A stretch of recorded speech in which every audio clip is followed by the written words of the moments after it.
बैल पर सवार हुए, सभी देवता उनके पीछे पीछे चले और वो सोमनाथ ज्योतिर्लिंग से पूर्व दिशा की ओर चले। बाबूजी, पूर्व दिशा की ओर चले, संसार की, पृथ्वी ब्रह्मांड की परिक्रमा के लिए। और जब वो चले गए तो अकेली रह गई मां गौरी ने विचार किया, अगर मैं भी भक्ति करूंगी, साधना में बैठूंगी, समाधि लगाकर बैठूंगी, तो उससे जो बल उत्पन्न होगा वह मेरे पति की भी सहायता करेगा। इसलिए आजकल जो है ना एक रिवाज, पत्नी पूजा करती है तो उसका आधा फल उसके आदमी को मिलता है। आज तो तलाक चले गए, पता ही नहीं लगता पत्नी कहाँ है पति कहाँ है। लेकिन पत्नी जो भक्ति करती है, जो तपस्या करती है, उसका आधा फल उसके आदमी को मिलता है। ये यहीं से शुरू हुआ है। मां गौरी समाधि में बैठने लगी तो उसको फिर विचार आया, अगर मेरे पति देवता के साथ अचानक आ गए और मैं समाधि में हूं, उनके शोर से मेरी समाधि भंग हुई, तो क्रोध के मारे जहां तक नजर जाएगी सबके सब भस्म हो जाएंगे, सबके सब भस्म हो जाएंगे। क्यों ना द्वार पर किसी पहरेदार को बैठा दिया जाए। और कहते हैं आवश्यकता ही आविष्कार की जननी है, necessity is the mother of invention. जब एक पहरेदार की जरूरत पड़ी तो मां गौरी पहरेदार की तलाश में पश्चिम की ओर चल पड़ी। भोलेनाथ पूरब की ओर गए थे, वो पश्चिम की ओर चली गई, हजारों किलोमीटर चली गई, लेकिन कोई भी आदमी, कोई भी पहरेदार नजर नहीं आया, क्योंकि संसार में उत्पत्ति का क्रम शुरू नहीं हुआ था। धरती जल से बाहर आई तो धरती पर जीवन नहीं था। हजारों किलोमीटर चली गई, एक जगह पर बैठ गई हाथ थक कर, और मिट्टी का एक मानव बनाया। जैसे पहले शंकर जी बने, मधु कैटभ बने, ब्रह्मा जी बने कमल फूल से, मतलब वो उनका बाल्यकाल नहीं है, इन सब का बाल्यकाल नहीं है, ये सीधे आदमकद हैं। तो एक मिट्टी का मानव बनाया और उसमें जब प्राण डालने लगी तो उस परमात्मा की ऐसी कृपा हुई, वो अपनी योग विद्या भूल गई। योग बल, योग विद्या, योग का मतलब है प्लस करना, योग का मतलब है प्लस करना। ये सारा थ्योरिकल और टेक्निकल है। तो अपनी योग विद्या भूल गई, वह उसमें प्राण नहीं डाल पाई। तब दूसरा पुतला बनाया, तीसरा बनाया, चौथा बनाया, पांचवा बनाया, लेकिन हर बार फेल होती चली गई। तब उसने विचार किया कुछ और बड़ा बना देती हूँ। एक बड़ा पुतला बनाया, उसमें भी प्राण नहीं डाल पाई, तो बड़ी उत्तेजित हुई, क्रोध में आ गई। क्रोध में आकर जहां मिट्टी का गड्ढा बना था उनको उसमें धक्का दिया, क्रोध से कंकर मार के शैतान कहेंगे और वापिस चल दी। ये वो स्थान है जहां मुसलमान मक्का मदीना जाते हैं कंकर मार के आते हैं। ये आदि काल में वो पुतले माँ दुर्गा ने बनाए और वो आज भी सुरक्षित हैं, उनका कुछ नहीं बिगड़ा। कला है भगवान की जो परमात्मा करते हैं वो सुदृढ़ और मजबूत होती है। तो वापिस चली, चलते चलते सोमनाथ ज्योतिर्लिंग क्षेत्र को पार कर गई और एक पहाड़ी पर फेरने लगी तो कुछ मैल मिट्टी हाथ में आ गई। उसका एक छोटा सा पुतला बनाया। ये लगते भादों की चतुर्थी तिथि है, लगते भादों की चतुर्थी, गणेश अवतार का जो समय है, लगते भादों की चतुर्थी है। तो मिट्टी का एक पुतला बनाया और अपने योग बल से उसमें प्राण डालने लगी तो वो सफल हो गई, क्योंकि संसार का जीवन तो बाल्यकाल से शुरू होना था। परमात्मा की कृपा हुई और स्वयं परमात्मा पुतले में आ गए, स्वयं परमपिता परमात्मा उस पुतले में आ गए। और जब उसमें प्राणों का संचार हुआ और जब बहुत मेहनत के बाद सफलता मिलती है तो मन बहुत आनंदित होता है। मन आनंदित हुआ दुर्गा का और उस बालक का नाम भी आनंद रख दिया। आनंद, जहां परमात्मा होता है वहीं आनंद होता है, तो वो आनंद है, वो खुद आनंद कंद भगवान बोलते हैं। तो आनंद जहां आ जाता है वहां पर आनंद ही आनंद हो जाता है। माँ परमात्मा आए, माँ दुर्गा आनंदित हुई और उस बालक का नाम भी आनंद रख दिया। ये भारत में पहले कभी सुना हो, आनंद संवत था और एक माया संवत था। तो दुर्गा जब शैव नवरात्रि में दुर्गा प्रकट हुई, वहां से माया संवत शुरू होता है, और जहां गणेश भगवान जी का जन्म हुआ, यहाँ से आनंद संवत शुरू होता है, जो ब्रिटिश काल में नष्ट कर, उससे पहले सिकंदर काल में नष्ट कर दिए गए।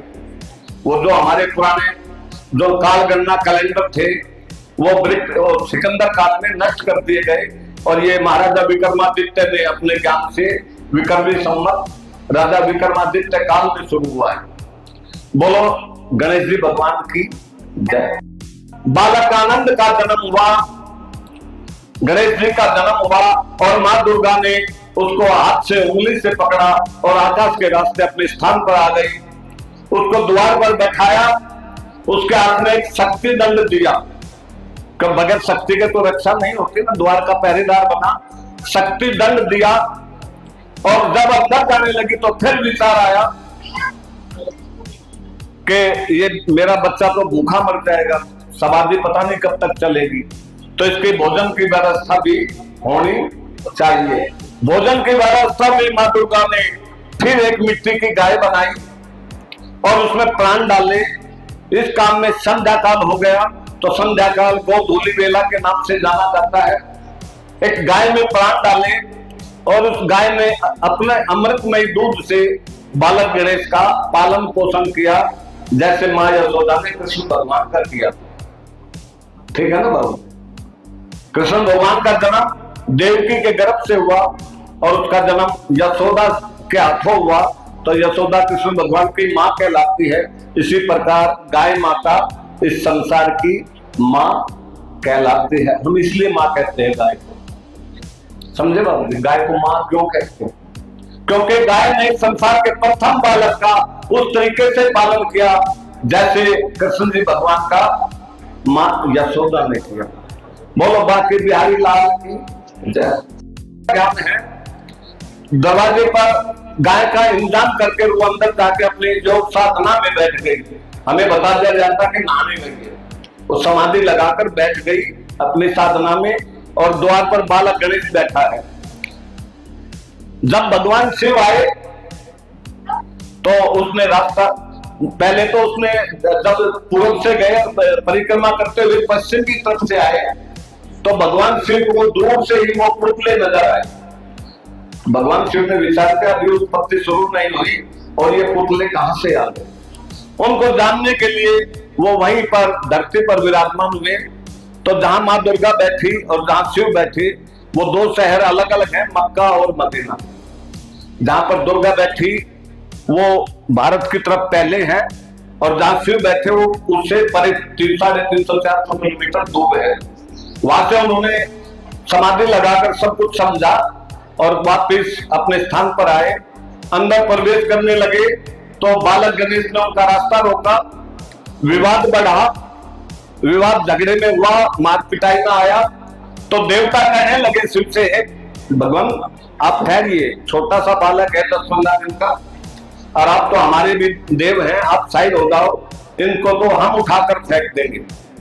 नियम था एक आदमी के साथ एक लड़ता था, पहले बदमाशी नहीं थी, नियम था एक के साथ एक लड़ेगा। तो एक एक देवता गणेश की ओर चला, हारता गया तो पीछे हटता चला गया। अंत में फिर भगवान शिव का नंबर आया, लास्ट में फिर शंकर जी का नंबर आया, और जब युद्ध होने लगा तो उसमें भगवान शंकर जी भी हारने लगे। भगवान शंकर जी भी, शिव भी हारने लगे, और ये शनिदेव से बर्दाश्त नहीं हुआ। शनिदेव ने तुरंत 2-3 देवताओं को साथ लिया, अग्निदेव, जलदेव, वायुदेव। अग्नि, जल और वायु 3 देवताओं को साथ लिया, चौथे खुद हुए। इसलिए उनका सेनापति का रोल बना। जो आदमी एक कुछ लोगों को एकत्रित करके चलता है वो सेनापति कहलाता है। और उन्होंने अपनी सारी सबकी शक्ति शिव के त्रिशूल में समाहित कर दी। और जब शिव ने देखा मेरी शक्ति बढ़ रही है, तो उन्होंने मन ही मन शक्ति का ध्यान किया। शक्ति कौन है? उनकी पत्नी दुर्गा, तो समाधि में बैठी, लेकिन वो समाधि में है। तो शक्ति का ध्यान किया, शक्ति की शक्ति भी उस त्रिशूल में आ गई। तब उस भरपूर शक्ति का वार बालक गणेश पर किया। जब त्रिशूल बालक गणेश की ओर चला तो बालक गणेश को त्रिशूल में अपनी मां नजर आई। बालक गणेश को त्रिशूल में अपनी मां नजर आई और मां बाप के खिलाफ हाथ उठाना महापाप है। उसने अपने हथियार नीचे कर दिए और वह त्रिशूल भगवान गणेश की गर्दन काटता हुआ, बालक गणेश की गर्दन काटता हुआ पृथ्वी की परिक्रमा में चला गया। गर्दन त्रिशूल से चिपक गई। बालक गणेश की गर्दन शीश त्रिशूल से चिपक गया और वह परिक्रमा में चली गई। कहते हैं शिव की वक्रिता और पवन वेग से वह त्रिशूल इस पृथ्वी की परिक्रमा करने लगा। परिक्रमा से, केवल परिक्रमा से गर्मी उत्पन्न हुई। उस गर्मी से अग्नि प्रकट हुई। अग्नि से शीश भस्म हुआ और जब तपस बढ़ती है अग्नि की तो बरसात होती है। बरसात हुई और वो शीश की जो राखी थी पूरे संसार में धरती भूमंडल पर फैल गई, जिससे बाद में हमारे ऋषि मुनि योगी संत ज्ञानी जो पैदा होते हैं वो पृथ्वी से इसलिए उत्पन्न होते हैं कि उनको परमात्मा का अंश उनमें होता है। वो वाकई बिहारी लाल ने की होगा। जब बालक गणेश की गर्दन काट दी गई तो देवताओं ने महादेव के जीत के नारे लगाए, हर हर महादेव, हर हर महादेव। जब जयकार गूंजने लगा तो जयकार की आवाज से मां दुर्गा की समाधि टूटी। बाहर आकर देखा तो उसका बालक मृत पड़ा था, गर्दन उसकी गायब थी, शरीर से लहू बह रहा था। ऐसा भयानक सीन देखकर वो महाक्रोध में आ गई और जब महाक्रोध में आकर गरजने लगी तो शनिदेव घबरा गए। कहते हैं चोर की दाढ़ी में तिनका कि भैया तेरा नंबर आ गया, तू नहीं बचेगा। और वो घबरा कर वहां से आकाश मार्ग से भागने लगे। तो कहते हैं भागते हुए शनिदेव मां दुर्गा की क्रोधाग्नि की दृष्टि में आ गए और दृष्टि में आते ही वो झुलस कर शिला रूप में जमीन पर आ गिरे। ये सिग्नापुर के शनिदेव हैं, जो सिग्नापुर के शनिदेव हैं। शनिदेव मां दुर्गा की दृष्टि में आकर शिला रूप हो धरती पर गिर पड़े। शनि देवता श्वेत वर्ण के हैं, बहुत सुंदर रूप है, खाली शनिदेव का काला रूप है। और जब गणेश जी को प्रथम पूजा का वरदान मिला उसके बाद शनिदेव ने मां दुर्गा की पूजा की। हे मां, मैं झुलस रहा हूं, बहुत दर्द से तड़प रहा हूं, कुछ मेरा भी ख्याल करो। तब मां दुर्गा ने वरदान दिया शनिदेव को कि मेरे भक्त आएंगे तुझ पर तेल चढ़ाएंगे, तेल से जलस की जो झुलस है वो कम होती है। क्यों बोले, जल जाए तो तेल लगाते हैं, तेल लगाने से झुलस कम होती है। तो मेरे भक्त तेरी झुलस कम करेंगे और तू उनके दुखों को दूर करेगा। ये वरदान शनिदेव को मां दुर्गा ने दिया। तब से शनिदेव की पूजा तेल से होती है। मैं इतना ही बहुत है, नहीं तो मैं तो सारा कल्याण कहां से होगा, नहीं होगा। और लोग पागल है उसके पीछे, कई 50-50 लाख रुपए का आयोजन पर खर्च करते थे, उसमें कुछ नहीं मिलता। तो आज एक बड़ा सौभाग्य का दिन है। कल के दिन भगवान गणेश को हाथी का शीश लगाकर पुनः जन्म मिला। हाथी का कल से जो पूजा भगवान गणेश जी की है, इनको हाथी का शीश लगाकर जीवन दान मिला। हाथी घास फूस खाता है। हाथी, भगवान ने हाथी की गर्दन, हाथी का शीश क्यों धारण किया? संसार को संदेश दिया कि यह जीवन शाकाहारी है। शाकाहार रहोगे, सत्य मार्ग पर चलोगे तो मृत्यु के बाद इस धरती से ऊपर उठकर आकाश में मेरे पास आ जाओगे। और अगर यही माया जाल में फंसे रहे और अपने कुकर्म में फंसे रहे तो फिर वापस मिट्टी में चले जाओगे। बोलो बाकी बिहारी लाल की आसपास ही हमारा दिन होता है, तो इसीलिए हम सितंबर महीने में अपनी प्रोग्राम को कर लेते हैं। दो पूजा होता है, लेकिन जो जिम्नास्ट है, जो ब्लैक कमांडर है, क्या है बोलते हैं ना, ब्लैक बेल्ट, तो उनमें बड़ी फुर्ती आ जाती है और अकेला 10, 20, 30 आदमियों को ढा लेता है। तो परमात्मा में इतना बल है के पूरे संसार को संभालता है। ये इतनी फुर्ती सफुर्ती परमात्मा में है, इतना तीव्र वेग है परमात्मा का, ये सारे संसार को संभालता है। भुजाएं तो दो ही हैं, लेकिन वेग इतना है, हजारों भुजाओं के बराबर है। तो अष्टभुजी कह देते हैं माँ दुर्गा को, 10 भुजी कह देते हैं, क्योंकि उनका वेग अनंत है। तो विघ्नहर्ता मंगल करता चार भुजाधारी, चंद्रमा जी तिलक लगा में करे मूसे की सवारी। लड्डुवन को मूसा खावे, लड्डुवन को मूसा खावे, और खावे मेवा, और खावे मेवा। आनंद मिले सारे जग को, संत करे सेवा। बाबूजी भोग लगाते हैं गणेश जी का, अगर चूहा जाए तो डंडा लेके भगाते हैं या खाने देते हैं? भगाते हैं ना। तो उस प्रसाद को कौन खाता है? आप और हम, आप और हम कहते हैं। तो हमारे नाभि से, हमारी नाभि से एक नाड़ी निकलती है जिसका नाम है सुषुम्ना। सुषुम्ना नाड़ी हमारी, सुषुम्ना नाड़ी हमारी नाभि से निकलती है और वो बुढ़ा भाग के रास्ते रीढ़ से होकर ज्ञान चक्कर तक जाती है। तो इस सुषुम्ना नाड़ी में भगवान गणेश का वास है, इसलिए हमारी ये रीढ़ मजबूत है। अगर रीढ़ मजबूत नहीं होती तो हम जैसे आटे का लोथड़ा हो ना, ये मांस का लोथड़ा ऐसे इकट्ठा हो जाएगा, हम बैठ नहीं पाएंगे। तो जिसकी बैक मजबूत हो वो संसार का मुकाबला करते हैं। तो हमारी पीठ पर भगवान है, हम मजबूत हैं, इसलिए हम मजबूती से खड़े हैं। नहीं तो मांस का लोथड़ा तो लुढ़क जाएगा ना, आटे का लोथड़े की तरह। तो भगवान का वास हमारे शरीर में, हमारे रीढ़ में है। आगे है रोगियों का रोग हरे, कोढ़ियों का कोढ़। समझ में तो आना चाहिए ना सनातन है क्या। खाली आय आरक मिल के चलेगा उससे तो सनातन नहीं बनता। रोगियों का रोग हरे, कोढ़ियों का कोढ़ हरे, निर्मल करे काया, निर्मल करे काया। नहीं, रोगियों का रोग हरे, कोढ़ियों का कोढ़ हरे, रोगियों का रोग हरे, कोढ़ियों का कोढ़ हरे, निर्मल करे काया। अज्ञानियों को ज्ञान देवे, बांझन को उत्तर देवे, निर्धनों को माया।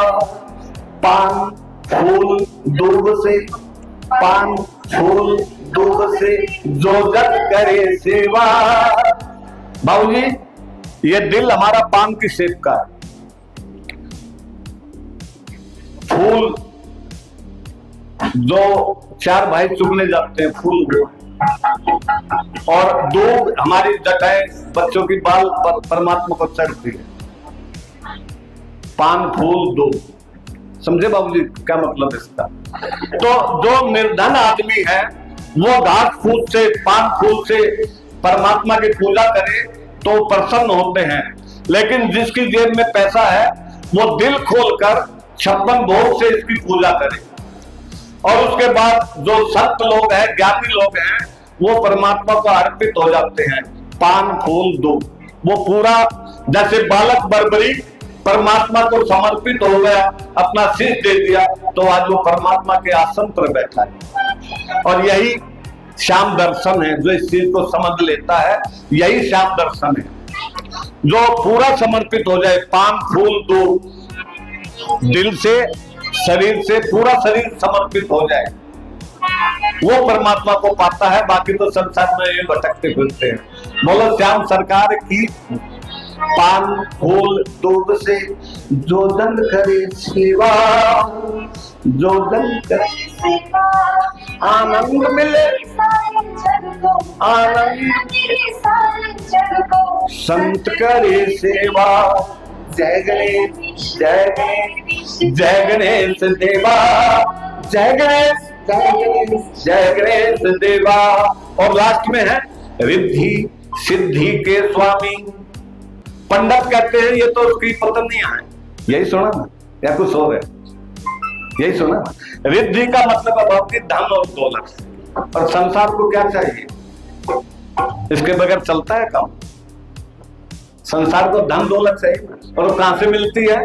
उसी पैसे के लिए तो उसकी पूजा करते हैं। तो रिद्धि का मतलब धन दौलत है, और वो संसार को जो उसकी पूजा करता है सकाम भाव से, उसे रिद्धि मिलती है।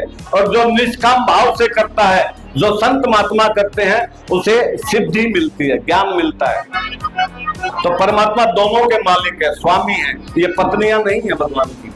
भगवान तो योगियों के भी योगी, महायोगी है। रिद्धि सिद्धि के स्वामी, शुभ मंगलकारी, लाभ मिले सारे जग को, सारे जग को, कामना सब पूर्ण करे जग बलिहारी। ओमी जिंदन तेरी आरती गावे, आरती गावे, विघ्न हरो देवा, विघ्न हरो देवा।